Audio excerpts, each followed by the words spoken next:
Good morning, Radhe Radhe friends. कैसे हो आप सभी? वीडियो अच्छी लगे तो लाइक कमेंट जरूर करें। सतमा रिएक्शन में आप सभी का बहुत बहुत स्वागत है।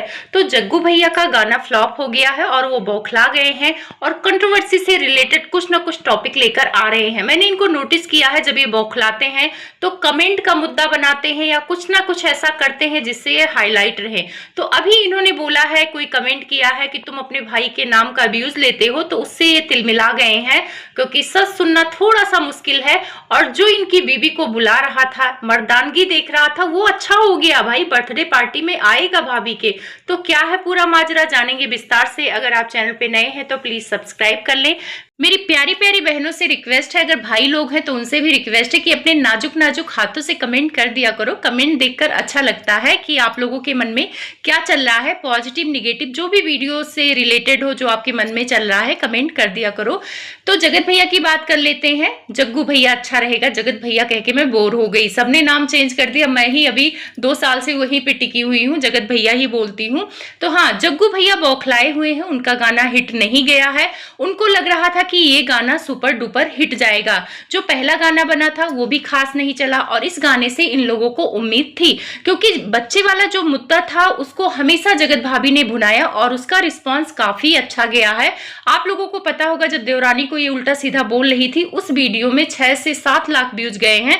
तो इनको लग रहा था कि अगर ऐसा कुछ गाना मेरे ऊपर बनाया जाएगा तो वो गाना सुपर डुपर हिट जाएगा, क्योंकि निक्की ने भी गाना लेके आई थी छठ पूजा वाला, और निक्की के पास भी बेटा नहीं है और बेटे से रिलेटेड वो गाना था। तो निक्की का गाना वो मिलियन व्यूज गया था उसका।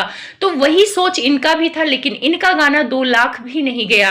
तो ये समझने की जरूरत है जग्गू भैया कि अब आपको लोग कम पसंद करते हैं। आपको लगता है कि आपका नाम ले लेके लोगों की दाल रोटी चल रही है, आपके भाई की दाल रोटी चल रही है, और कहीं से कोई कमेंट अगर ये आ जाता है कि आप दूसरों के नाम पे व्यूज लेते हो तो आप चिढ़ जाते हो। भाई चिढ़ने वाली बात क्या है? हर कोई एक दूसरे से कनेक्ट है और उसी से व्यूज लेता है। अगर मैं आपके बारे में बात करूंगी तो आपसे व्यूज ले रही हूं, आप किसी और के बारे में बात कर रहे हैं तो आप उससे व्यूज ले रहे हैं। आप सीमान जाते हैं तो आप अपने मम्मी और अपने पापा को दिखा के ही व्यूज लेते हैं। तो अगर कोई ये कमेंट कर दे कि आप मम्मी पापा के नाम से व्यूज ले रहे हैं तो क्यों चिढ़ रहे हैं? और रही बात, अगर छोटे बेटे का आप वीडियो में बात कर रहे थे तो ऑडियंस ने लिख भी दिया तो क्या गलत है? बात तो छोटे बेटे की ही हो रही थी। और अभी तक देखा जाए तो जितना आपके वायरल वीडियो है इस टाइम पे 1-1.5 महीने से लेकर, वो आपके अपने खुद के दम पे नहीं है। वो अपने भाई को चाहे टारगेट करके, चाहे उसकी बच्ची को उल्टा सीधा बोल के, चाहे उसकी वाइफ को उल्टा सीधा बोल के आपने व्यूज कमाए हैं, और यही सच है। और इस सच को मानने में आपको चिढ़ क्यों हो रही है? चिढ़ इसलिए हो रही है क्योंकि आप ब्रांड है, आप अपने आप को ब्रांड समझते हैं। तो इसीलिए आपको शर्म आती है कि अगर कोई ये बोल दे कि आप उसके नाम का व्यूज ले रहे हैं तो आपको लगता है भाई ये बहुत बड़ी बदनामी है, बहुत बड़ा इंसल्ट है, मैं कैसे किसी और के नाम का व्यूज ले सकता हूं, मैं तो खुद ही ब्रांड हूं। तो इसी वजह से इनको बुरा लग रहा है वो कमेंट। और वो कमेंट नॉर्मल था, नॉर्मल वे में तो लोग बोलेंगे कि मेरे नाम से व्यूज लेते हो। अब आप आते हो, जब रिएक्शन वालों पे आपको उल्टा सीधा बोलना होता है तो आप यही बोलते हो कि रिएक्शन वालों का चैनल ही मेरे नाम से खड़ा हो। चलो जग्गू भैया, मैंने मान लिया कि आपके नाम से चैनल खड़ा हो जाता है, कोई मेहनत नहीं लगती है, बहुत अच्छी बात है। तो उस हिसाब से आपके सपोर्टर को तो लाखों व्यूज आने चाहिए, लाखों सब्सक्राइबर हो जाने चाहिए, क्योंकि आपका आधार कार्ड वाला नाम वही लेते हैं, आपके नाम का प्रयोग वही लोग करते हैं। तो उस हिसाब से तो उनको छा जाना चाहिए यूट्यूब पे। भाई आपके नाम लेने से व्यूज की बारिश होती है। लेकिन यहाँ पे बहुत बुरा हो रहा है जग्गू भैया, क्योंकि आपका जो नाम नए नए तरीके का लोग रख देते हैं, आपके आधार कार्ड वाला नाम नहीं लेते, उनके व्यूज ज्यादा आ जाते हैं। तो इससे क्या साबित होता है जग्गू भैया कि आपके आधार कार्ड वाला नाम फेमस नहीं है, आपके इधर उधर से रखे गए नाम ज्यादा फेमस है, क्योंकि उस पे ज्यादा व्यूज आते हैं। खैर जग्गू भैया को छोड़ते हैं, ये तो हमेशा ही कहते हैं कि इनके नाम से दाल रोटी चलती है, तो उसको बुरा क्या मानना, आदत हो गई है सुनने की। लेकिन अब इन्होंने अपने भाई को टारगेट किया है कि आप लोग मुझे कैसे बोल सकते हो कि मैं अपने भाई के नाम से व्यूज लेता हूं। मैं नहीं लेता हूं, बल्कि भाई मेरे नाम से व्यूज लेता है और उसका चैनल मैंने ही खड़ा किया है, वो चैनल मैंने ही बनाया है, उस चैनल का आधार ही मैंने रखा है। अरे जग्गू भैया कब तक क्रेडिट लोगे? मान लिया आपने चैनल बनाया है, लेकिन चैनल बनाने से क्या होता है जब तक आप उस पे काम नहीं करोगे, और जो चैनल पे काम करता है क्रेडिट तो उसी को जाता है। अब जग्गू भैया को क्रेडिट चाहिए तो इसीलिए छोटे नवाब चुपचाप क्रेडिट उनको दे दो, क्योंकि वो चाहते हैं कि सब कोई उनका नाम भजे, क्योंकि यूट्यूब की शुरुआत ही जगत भैया और जगत भाभी ने किया था। उन्होंने ही पहली बार वीडियो बनाया था। वो किसी का नाम यूज नहीं करते हैं, सिर्फ अपना नाम यूज करते हैं, अपने आप को दिखाकर व्यूज लेते हैं। लेकिन जग्गू भैया शायद भूल गए, जो लोग आज ये कमेंट कर रहे हैं कि छोटा बेटा इन लोगों की वजह से फेमस हुआ है, तो छोटे बेटे को ये दिखाते ही क्यों थे? छोटा बेटा और माँ को यूज करके ये लोग अपनी वीडियो चमकाते थे। जब आप ब्लॉगिंग बनाते हो तो उसमें सारा परिवार का मेहनत होता है। ये लोग जो कहते हैं हमारी मेहनत, भाई आपकी ही मेहनत नहीं होती है। उस वीडियो में आने वाले हर किरदार का उतना ही इंपॉर्टेंस होता है उस वीडियो को चलाने में और उस चैनल को चलाने में। तो जग्गू भैया आपके चैनल को चलाने में माताजी का भी योगदान है और आपके छोटे बेटे का भी योगदान है। बहुत सारी ऐसे वीडियो पड़ी है जहां पे छोटे बेटे भी आपके चैनल में काम करते हुए नजर आए। शुरुआती दौर में अगर आपने कोई वीडियो डाला है तो उसमें सब कोई दिखता था, आपका पूरा परिवार दिखता था, तो उस वीडियो को बनाने में, उस चैनल को चलाने में आपके पूरे परिवार का योगदान है, तो क्रेडिट आपको अकेले क्यों जाएगा? और रही बात आपके नाम से उसने वीडियो बनाना शुरू किया, नहीं, वो आपकी वीडियो में आता था, लोग उसको पसंद करने लगे, और फिर उसने चैनल बनाया तो उसको ऑटोमेटिक लोग पसंद करने लगे। तो जब किसी को कोई पसंद करता है, किसी को सब्सक्राइब करता है, तो वो अपनी वजह से करता है ना। आपकी वजह से कोई थोड़ी सब्सक्राइब कर लेगा कि आपका भाई है तो उसको जाके सब्सक्राइब कर लेगा। जब तक ऑडियंस को पसंद नहीं आएगा तब तक किसी को सब्सक्राइब नहीं करेगा। तो यहाँ पे पसंद के हिसाब से वीडियो चलती है, पसंद के हिसाब से फेस वैल्यू बनती है। अगर जगत भाभी को कोई पसंद ना करे ना, कोई सब्सक्राइब ना करे, तो क्या उनकी फेस वैल्यू बन जाएगी? वो तो पसंद पे डिपेंड करता है। और जग्गू भैया आप कहते हो रिएक्शन वालों को कि अपने बाप को दिखा के चैनल बना लो, ये कर लो, वो कर लो, ठीक है, उनकी अपनी मर्जी है, बाप को दिखाएं ना दिखाएं वो अपने ऊपर है उनके। लेकिन आपका फेस वैल्यू क्या है? आप 10 दिन जगत भाभी का ना नाम लो, जगत भाभी का पिक्चर ना लगाओ अपने वीडियो पर, तब तो मैं मानूं कि आपके खुद का फेस वैल्यू है। आपके खुद का तो फेस वैल्यू है नहीं, अपनी बीबी के दम पे चैनल चलाते हो और चले हो रिएक्शन वालों को ज्ञान देने। रिएक्शन वालों का चाहे अपने आवाज की वैल्यू है, चाहे कुछ भी है, चाहे 1000 सब्सक्राइबर है, चाहे 2000 सब्सक्राइबर है, उनकी अपनी मेहनत से हैं। आपके नाम लेने से कहीं कोई सब्सक्राइब नहीं करता कि हम आपका नाम ले रहे हैं तो लोग हमें सब्सक्राइब कर लेंगे। वो हमारे पॉइंट की वजह से सब्सक्राइब करते हैं। तो इस गलतफहमी से आप निकलो।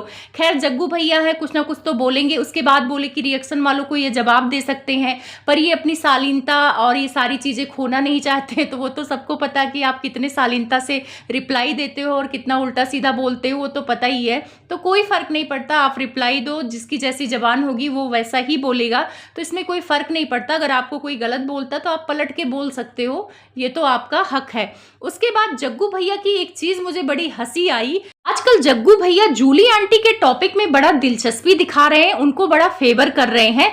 ये बोलते हैं कि यूट्यूब पे एक माँ बेटे हैं, उनके बीच में मनमुटाव चल रहा है, बेटे ने कोर्ट मैरिज कर लिया है, तो बहुत सारे लोग कूद के आ गए हैं, उन माँ बेटे के बीच में कूद गए हैं, चाटने आ गए हैं।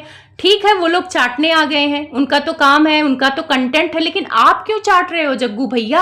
आप तो थुक के चाट रहे हो। अब थुक के चाटना तो इसे ही कहते हैं, क्योंकि इस शब्द का प्रयोग आपका परिवार बहुत करता है और हमने आपसे ही सीखा है। सच बोलूं तो मैंने आपसे ही सीखा है। अब थुक के चाटना मैं क्यों बोल रही हूं? क्योंकि जिस आंटी की बात आप कर रहे हो वही आंटी बोल रही थी कि आपकी बीवी कैरेक्टरलेस है, बहुत सारे लड़कों के साथ नाचती है, आप लोगों की कोई इज्जत नहीं है, आप अपने घर की बहुओं को सरेआम नचाते हो। और आंटी ने तो जग्गू भैया ये भी बोला था कि आपकी बीवी उनके लड़के से रात रात भर शायरिया सुनती है, फोन करती है, बात करती है। चलो आंटी को साइड करते हैं, अब लड़के पे आ जाते हैं। लड़के के लिए भी आपको बड़ा दर्द हो रहा है कि वो कुछ भी करे, लोग क्यों कूद रहे हैं। तो वही लड़का आपकी बीवी को अपने पास बुला रहा था, बोल रहा था, मर्दानगी पर सवाल उठा रहा था आपके, बोल रहा था आपसे कुछ नहीं होता है तो मैं करके दिखा दूंगा। और उसी दिन रातों रात आपके अंदर इतना डर पैदा हो गया कि आप नाक रगड़ के कंट्रोवर्सी खत्म किए। ऑडियंस भी हैरान हो गई कि रात को तो सब अपने पास बुला रहे थे, ये हो रहा था, वो हो रहा था, और सुबह भौजाई हो गई, लोग आंटी बन गए। तो बेटा कल तक इनकी बीबी को बुला रहा था, सुबह होते ही वो भौजाई समान हो गई, और जिस आंटी को ये लुलिया बोलते थे वो आंटी माँ समान हो गई।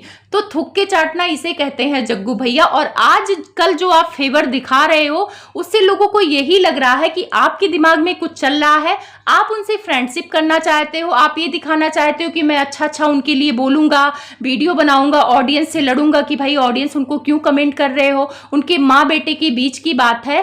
तो एक बात बताओ जग्गू भैया, ठीक है चलो मान लेते हैं उनके माँ बेटे के बीच की बात थी, तो माँ आके सोशल मीडिया पे पोस्ट क्यों डालती है? अगर माँ बेटे के बीच की बात है तो वो फोन करके घर में कर लें, जरूरी है कैमरे पे आके ही करना? और जब आप कैमरे पे आओगे तो वो पब्लिक की चीजें होती हैं, इसीलिए पब्लिक फिगर लिखते हैं अपने आईडी में। तो जब पब्लिक की चीज कर दोगे तो भाई पब्लिक तो उस पर बात करेगी। तो आपके घर की बात कैसे हो गई और आपके आंटी और उस बेटे की बात कैसे रह गई? अगर उनको अपने घर तक ही बात रखनी थी तो वो कैमरे के पीछे कर लेती। और आप जो कह रहे हो कि जो हमारे पीछे पड़ते हैं, हमारे घर के बीच में पड़ते हैं, तो भाई आपके घर के बीच में कोई नहीं पड़ता। जब आप अपने घर के तमाशे सोशल मीडिया पे दिखाते हो तो वो पब्लिक की चीज हो जाती है। घर की बातें कैमरे के पीछे होती हैं। बड़े बुजुर्ग कहते हैं कि जब तक बातें चार दीवारी के अंदर होती हैं तब तक वो हमारी अपनी बातें होती हैं, और जैसे चार दीवारी के बातें पड़ोसियों तक पहुंचती हैं तो वो बहुत सारे लोगों तक फैल जाती हैं। तो यहाँ पे तो देश विदेश कहीं से भी लोग उठ के आते हैं, आपको कमेंट करके चले जाते हैं। क्यों नहीं करेंगे कमेंट? जब वो आपको पैसे कमवाते हैं तो उनका अधिकार भी है कमेंट करने का। जरूरी थोड़ी है कि आपके लिए अच्छा बोलेंगे। उनको आप में अच्छाई नहीं दिखती है तो वो निगेटिव बोलते हैं, जिसको अच्छाई दिखती है वो अच्छाई बोलते हैं। तो इतना चिढ़ क्यों लगता है? चिढ़ने का कारण क्या है? और जूली आंटी और उनके बेटे का टॉपिक आप क्यों उठा रहे हो? कल से मैं देख रही हूँ आप लोग उठाए जा रहे हो। आपकी जगह ना कोई दूसरा आदमी होता ना जग्गू भैया, तो जिसकी बीबी को कोई कैरेक्टर लेस बोला हो, अपने पास बुलाया हो, उस इंसान का तो नाम लेना पसंद नहीं करता। पर आप नाम भी ले रहे हो, तारीफ भी कर रहे हो, सपोर्ट भी कर रहे हो। तो आप जैसा थाली का बैगन कोई नहीं है।